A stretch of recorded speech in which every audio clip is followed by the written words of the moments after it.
I wrote that.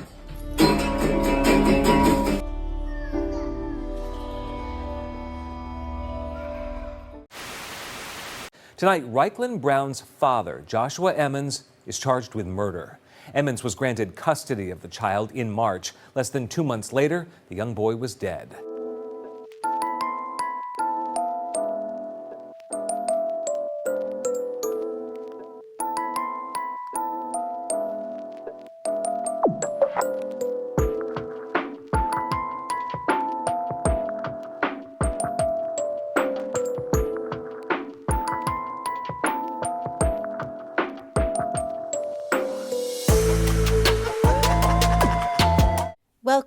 Welcome back, and thanks for being here. I'm Cassie, and this is A Wicked World.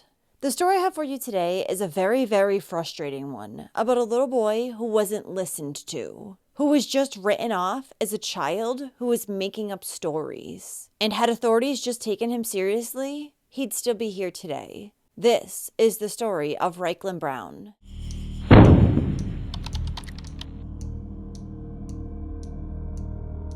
Rykelan Brown was born on May 24, 2020 in Cortland, New York, to his mother Mackenzie Brown and his father Joshua Emmons.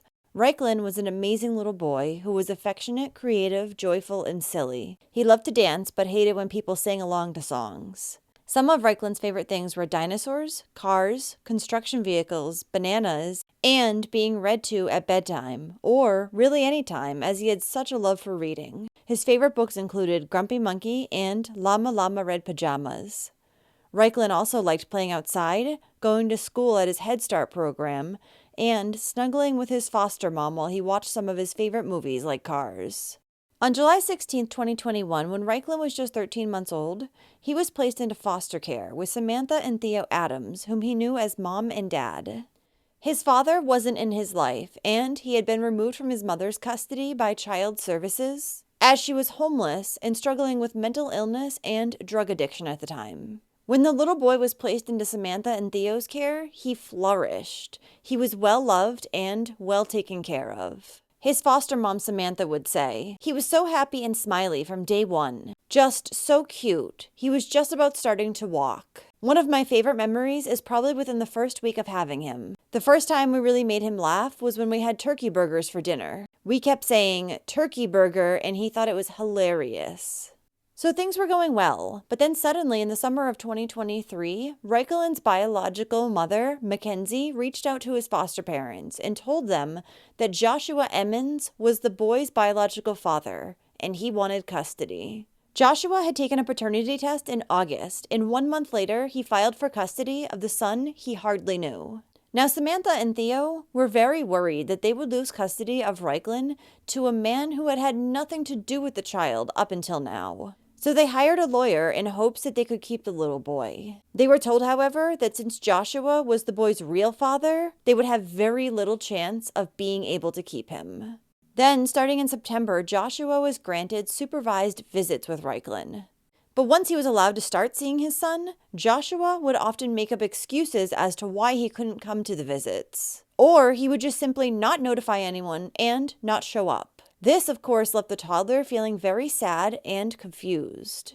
According to Joshua, he was having a hard time getting to the visits that were taking place with his son in Cortland, New York, from his home in Syracuse, which is about a 35-minute drive. So social services accommodated him and moved the visits instead to Joshua's home. Soon after these supervised visits began, Rykelan would come home to his foster parents and tell them that he enjoyed spending time with his dad. He also said that he liked spending time with the 7 other female children who were in the home, calling them his sisters.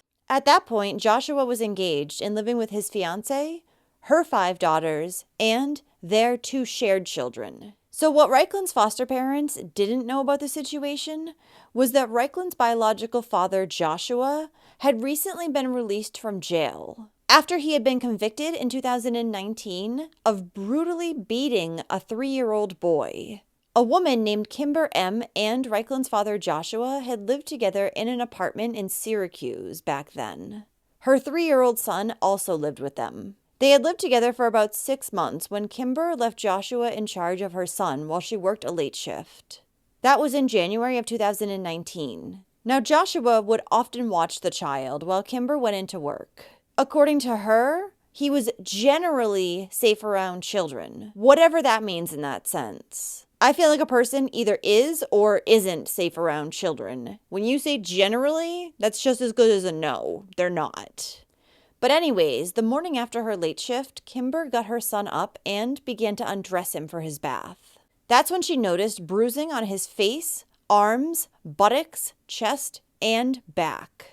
The young child told his mother that Joshua had hit him as well as burned him with a lit cigarette. Kimber had then immediately called 911 and reported what had happened. And Joshua was subsequently charged with endangering the welfare of a child. He pleaded guilty to his charges and was sentenced to 10 months in jail. But he only ended up serving 8 months of this term as he was released for good behavior. The little boy that Joshua had attacked now has no memory of what happened. However, he still has to get his liver regularly checked due to the permanent damage that the beating did to it. It's unclear if the Cortland County Department of Social Services or Rykelan's caseworker knew about this. Though, had they just done a simple background check, I don't know how it wouldn't have shown up, since Joshua had been incarcerated for it. This conviction was not the only red flag when it came to Joshua, however. Because when the little boy first started having supervised visits with his father, things seemed to go well for a while. But then, when Joshua had Rykelan overnight on his own, no supervision, the child would twice complain that his father had hit him. One time, when Samantha picked Rykelan up from an overnight visit at his father's, the 3-year-old began acting strange, sitting in his car seat, as she was still standing outside the car talking to Joshua. Then, after Samantha closed her and Rykelan into the car, the little boy burst out into tears and said, "Daddy Josh hit me. I don't like it. I'm so sad." He then sobbed the entire car ride home. Now, at least one of these times that Rykelan's father, Joshua, had hit him was due to the fact that the 3-year-old, who had just been potty trained, peed his pants. And following both of these incidents, Rykelan had cried to his foster mother, Samantha, begging her not to send him back to his dad's. Extremely concerned for the boy's well-being, Rykelan's foster parents recorded the conversations that they had with the child, as he told them what his father had done. These recordings, along with Samantha and Theo's verbal concerns, were shared with social workers. However, they were largely ignored. Because even though caseworkers had confronted Joshua about the allegations, the father, as a social worker had stated in an email to Samantha sent on February 29th, had denied any use of physical discipline towards Rykelan. At the same time, the worker callously reminded Samantha that it was a huge transition for all parties involved, and everyone just wanted things to be as smooth as possible. Right, so even if that's true, how does that justify just completely ignoring Rykelan? Samantha said that she and her husband Theo had also raised other concerns, including that Rykelan said that Joshua's fiance had called Rykelan a fucking bitch. This is the mother of 7 children saying this, keep in mind. On top of that, Rykelan's foster parents told his caseworker that Joshua left the little boy on his own for up to 2 hours while he sat in his own feces. But regardless of these major, glaring problems, Joshua's visitation with his son continued. And soon, Samantha began to notice significant differences in the temperament of the typically happy little boy. Around this time, Rykelan's personality began to change, and he began to use lots of foul language. He was also getting more violent with his behavior. Upset and worried that Child Services was not doing anything to intervene with Joshua's clear mistreatment of his son, Rykelan's foster parents called a meeting with social services and tried to lay out exactly what was happening. But they were pretty much told that sometimes kids make stuff up. It wasn't long after that full custody of Rykelan was awarded to his terrible father. So, Child Services ignored pretty much every possible red flag that they could in this case.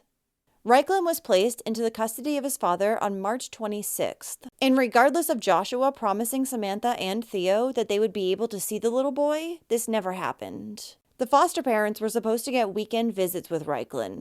However, Joshua would always have a reason as to why he couldn't make it. The last time Samantha texted Joshua was asking to see Rykelan on his 4th birthday. She would receive no response because just 2 days after that, on May 26th, Rykelan was being rushed to upstate Golisano Hospital. Police had been called to his father Joshua's home in the 6000 block of Court Street Road in DeWitt around 11 p.m. for a report of a child who had fallen down. Once the little boy was taken to the hospital, he would remain in a coma for 3 days before he finally succumbed to his severe injuries on May 29, 2024.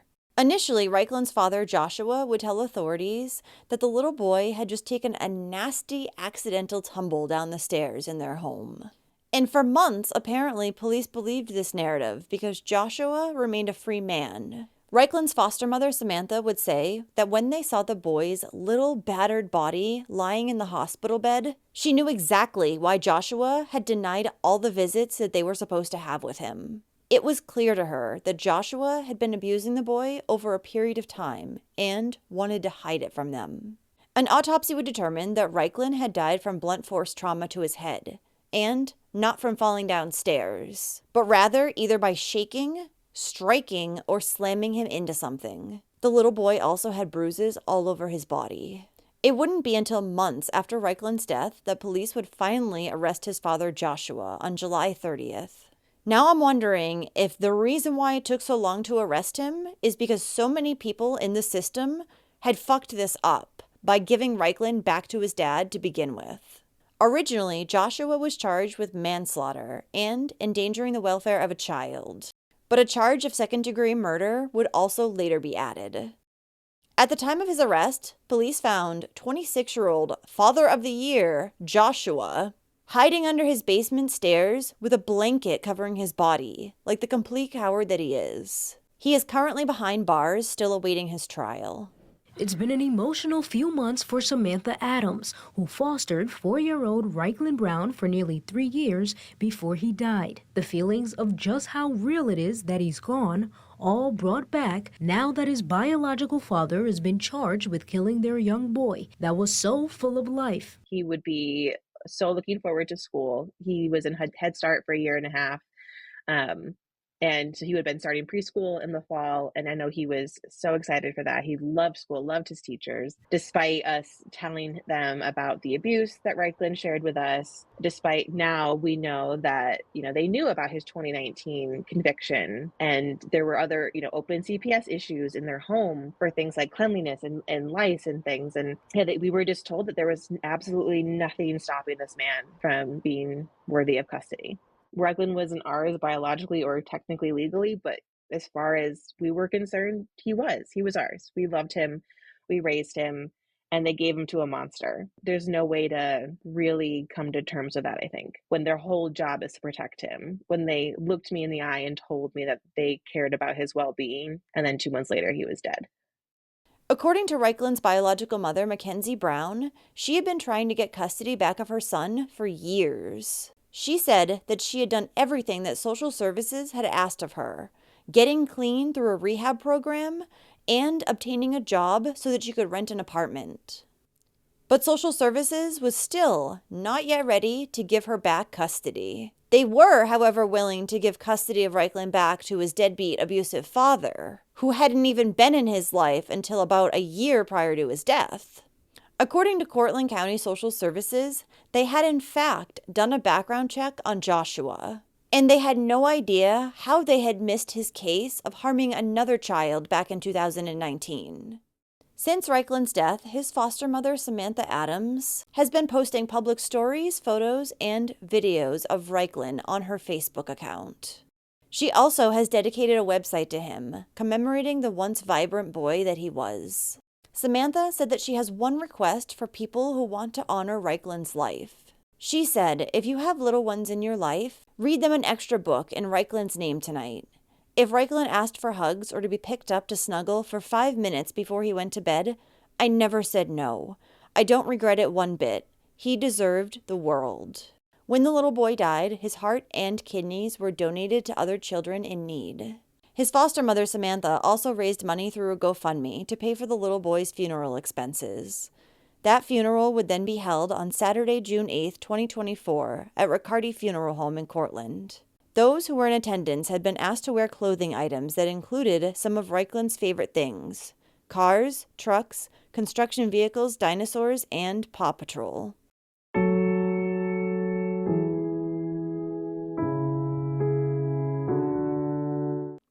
Well, thank you for listening to Rykelan's story today.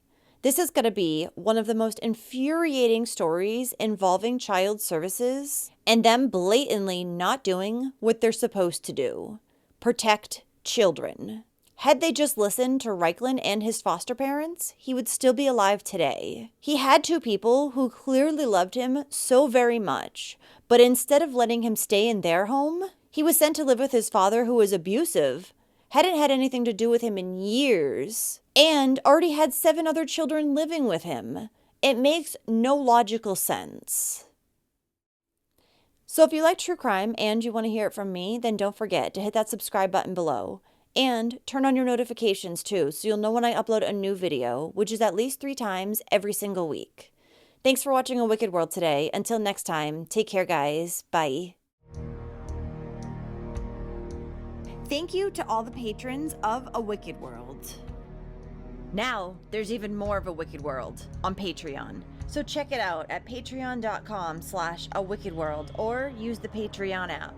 You'll have access to exclusive videos each month and more. Any support truly helps to make sure the victims never get forgotten and to highlight the shortcomings of society associated with each case. Do you have a suggestion for a case you'd like to see me cover? If so, send me an email at awickedworldtruecrime@gmail.com.